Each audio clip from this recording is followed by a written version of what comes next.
अस्सलामुअलैकुम। आज हम देखेंगे जानदार और तवानाई की तैयारी, living organism and energy production.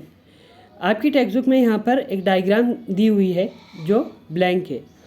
सबसे पहले तो हम इसे फिल करते हैं। यहाँ पर देखिए, सबसे पहले हम देखते हैं नेज़ल कैविटी। नेज़ल कैविटी जो नाक वाला हिस्सा है उसे हम कहेंगे नेज़ल कैविटी। उसके बाद में ओरल कैविटी। ओरल कैविटी जो माउथ है, माउथ के अंदर जो दांत ज़बान हमारी मौजूद है वो ओरल कैविटी। उसके बाद में टंग जो ज़बान है। उसके बाद में है एपिग्लॉटिस। एपिग्लॉटिस यानी कि जो उभरा हुआ हिस्सा है उसके ऊपर, तो उसके थोड़ा सा ऊपर हमें एपिग्लॉटिस देखने को मिलता है। उसके बाद में है लैरिंग्स। लैरिंग्स यानी कि अगर हम जब यहाँ पर गले पे थोड़ा सा जब बात करते हैं और यहाँ पर हाथ लगाते तो कुछ थोड़ा सा हिस्सा जो है हमें उभरा हुआ दिखाई देता है और बात करते टाइम वो क्या करता है, वाइब्रेट होता है, तो वो लैरिंग्स है। उसके बाद में ट्रैकिया। ट्रैकिया जो एक पाइप है जो हमारे जो फेफड़ों में जाकर मिलती है उसको हम कहते हैं ट्रैकिया। ट्रैकिया बाद में जो है फेफड़ों के लेफ्ट वाला और राइट वाला हिस्से के अंदर डिवाइड हो जाती है, तो उसको हम कहते हैं ब्रोंकियाई।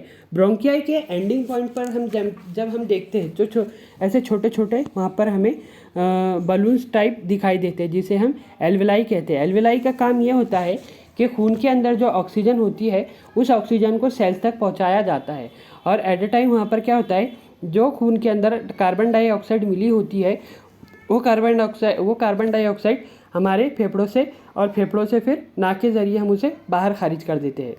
उसके बाद में हम देखते हैं जानदारों में अमल तनफ़ुस जिस्मानी और खलवी, इस तरह दो सतहों पर अंजाम पाया जाता है।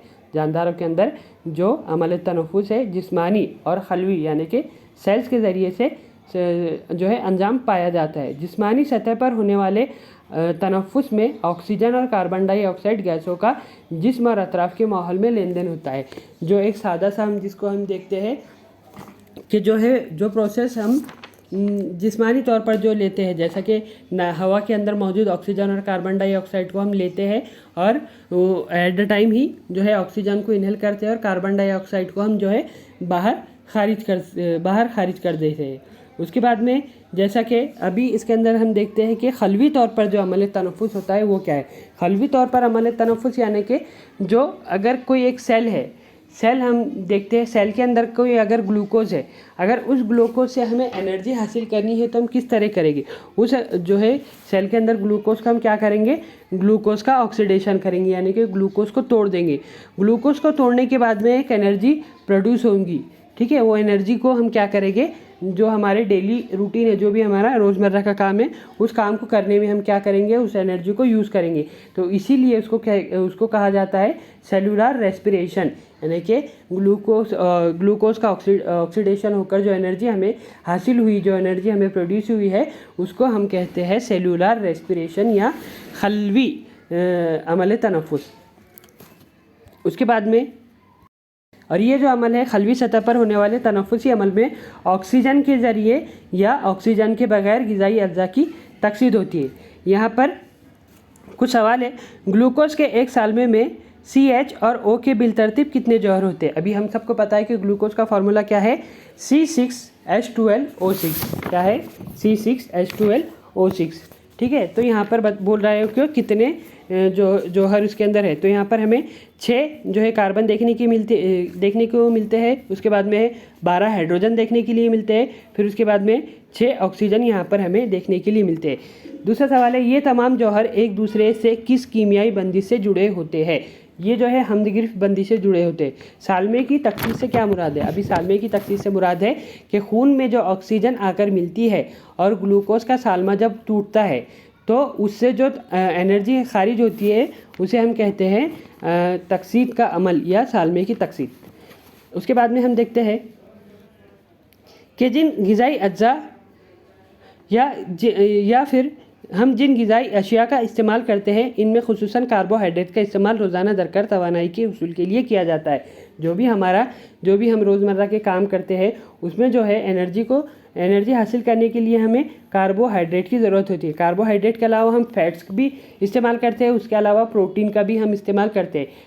जो है फैट से हमें फैटी एसिड हासिल होता है और जो है प्रोटीन से हमें अमाइनो एसिड हासिल होता है। तो इन सारी चीज़ों का हम इस्तेमाल करते हुए एनर्जी को तैयार करते हैं और एनर्जी को जो है हमारे डेली रूटीन के अंदर इस्तेमाल करते हैं।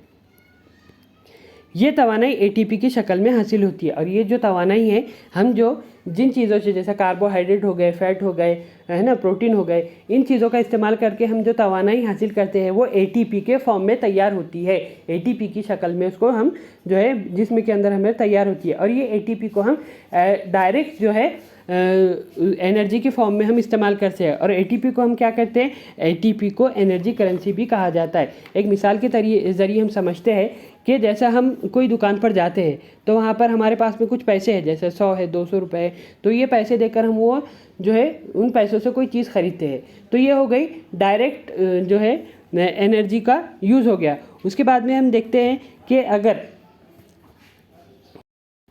इनडायरेक्ट जो एनर्जी है वो चेक के फॉर्म में हमें मिलती है। चेक के फॉर्म में यानी कि अगर हमारे पास में एक चेक है जो जिसमें अमाउंट है 100, 200 या 1000 रुपये का कुछ अमाउंट है, तो हम चेक देकर किसी दुकानदार से चीज़ें खरीद नहीं सकते। दुकानदार बोलेगा कि तुम पहले से पैसों के अंदर कन्वर्ट कर कर आओ, तभी मैं इसके बदले में तुम्हें सामान दे सकूंगा। तो ये हो गई इनडायरेक्ट एनर्जी। इनडायरेक्ट एनर्जी के अंदर हमें जो है 2 कोएंजाइम्स देखने को मिलते हैं, जिसमें से एक है NADH2 और FADH2। अभी NADH2 और FADH2 है क्या, इसका सबसे पहले हम इसका जो है फुल फॉर्म देख लेते हैं। NADH2 का फुल फॉर्म है निकोटीन अमाइड एडिनाइन डाइन्यूक्लियोटाइड, और FADH2 का है फ्लेविन एडिनाइन डाइन्यूक्लियोटाइड।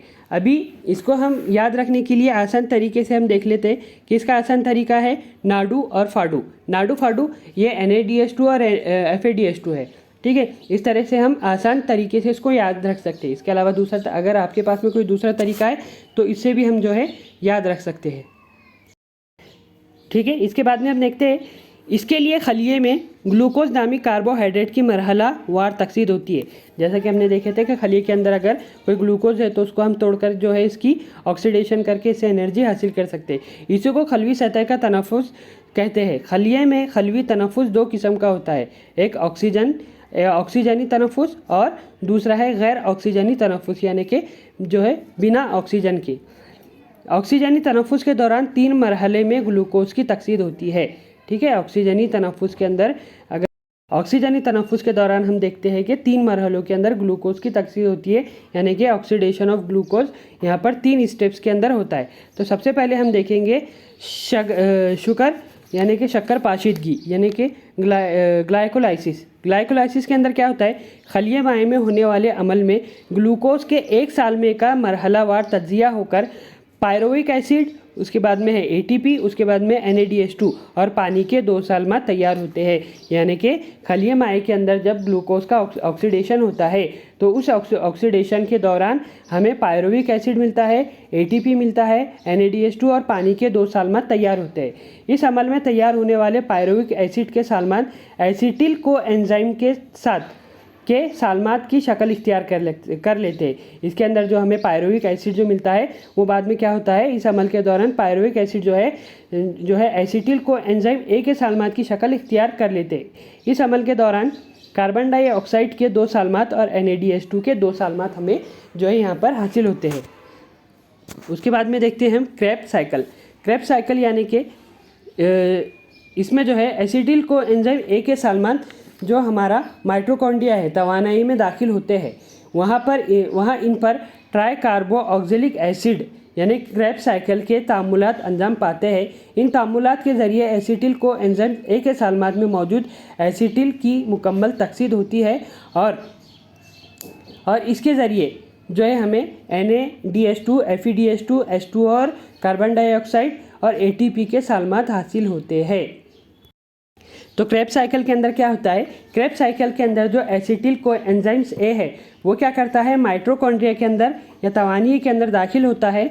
वहाँ पर इन पर ट्राई कार्बो ऑक्जेलिक एसिड या फिर क्रेब्स साइकिल के ज़रिए तामुल जो है अंजाम पाता है। उसके बाद में इन तामुलात के ज़रिए जो एसिटिल को एंजाइम्स हमें हासिल हुआ था, इन सालमात में मौजूद एसिटिल की मुकम्मल तकसीद या ऑक्सीडेशन होता है। उस ऑक्सीडेशन के दौरान जो है हमें ये सारी चीज़ें मिलती है, जिसमें ऑक्सीजन जो है H2 है, CO2, NADH2, FADH2 और ATP के सालमात हमें यहाँ पर हासिल होते हैं।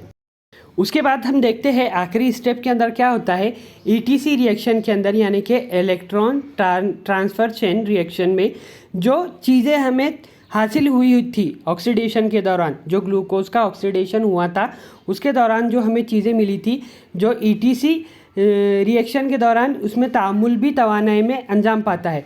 जो इलेक्ट्रॉन मुंतकिली जंजीर तामुल भी तवानीय में अंजाम पाता है। जो ईटीसी रिएक्शन है वो भी माइटोकॉन्ड्रिया के अंदर अंजाम पाता है। मंदरजा बाला तमाम तामुलात के दौरान तैयार शुदा जो हमें जितने भी जो कंपोनेंट्स तैयार हुए जैसा कि NADH2 के हर साल में से 3 और FADH2 के हर साल में से 2 ATP के सालमत तैयार होते हैं। जैसा कि हमें वहाँ पर जितने भी NADH2 तैयार हुए हैं, हमें जितने भी NADH2 हासिल हुए हैं उन हर एक NADH2 से हमें जो है हर साल में से हमें 3 जो है ATP हासिल होती है। उसके बाद में हर FADH2 के हर एक साल में से 2 ATP जो है हमें हासिल हुई है। इस अमल में ATP के सालमात के अलावा पानी के भी सालमात है वहाँ पर हमें जो है हासिल हुए। इसी तरह ऑक्सीजनी तनफुस में ग्लूकोज की मुकम्मल तकसीद होती है और तवानाई के साथ साथ कार्बन डाइऑक्साइड और H2O के सालमात भी वहाँ पर तैयार होते हैं। अब यहाँ पर देखिए जो माइटोकॉन्ड्रिया के अंदर देखिए यहाँ पर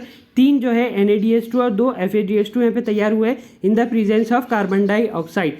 ठीक है, ये एक माइटोकॉन्ड्रिया की जो है एक स्ट्रक्चर है, उसके अंदर हम साफ साफ देख सकते हैं कि कितने कितने हमें और किस किस से हमें कितने जो है ATP तैयार हुए। अभी इन तैयार शुदा ATP को हम जो है तवानाई के तौर पर डायरेक्टली जो है इस्तेमाल में ला सकते हैं।